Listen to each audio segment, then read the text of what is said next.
What does that mean exactly for us out here in Asia? Yeah, so I think things look good into Q1 because what you are going to probably get is a bottoming out in growth, and you get the biggest central banks in the world becoming dovish. And I think that will start to support equity markets. Okay, so 29. Yeah, I'm kind of speechless. It's not often we hear that equity markets are going to be supported in 2019. Yes, it is, because we have a leading indicator at SEB, and that's starting to bottom out, and we see a pickup starting in Q1. And now, this is more of a tactical call, a 3-month call, but with how negative markets have been over the last couple quarters, we think it'll do well in the first quarter.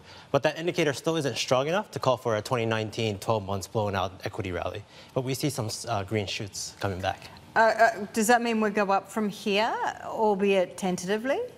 Yes, it is. And we do think that you do need this dovish Fed coming through in the Q1, that they would start to signal that, okay, we are almost done or done for this year. Right. That's the kind of signal that we're looking for. But what about the partial inversion of the yield curve? What about the calls that seem to be increasing, that we are going to get a recession towards the end of the year or even the year after? Yeah, so I think that is a bit too early of a signal. And what we're hoping for, looking for, is that as the Fed becomes dovish, the inversion stops and it starts to steepen back up again.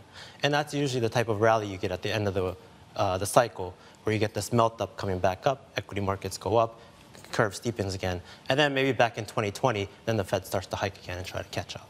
Well, do you think that's going to happen? So that is kind of our base case right now, is that they go on hold and it creates another Goldilocks that extends the cycle.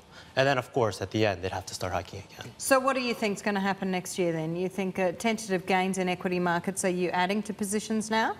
So at least tactically into the first quarter, it would be good to be adding to long equity positions, especially in the U.S.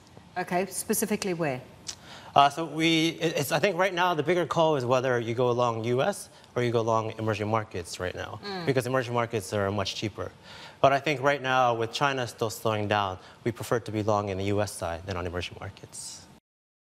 Hi, I'm Emily Tan, and thanks for watching CNBC. You can check out more of our videos by clicking on the boxes on the screen, and don't forget to subscribe to the channel for more. Thanks for watching.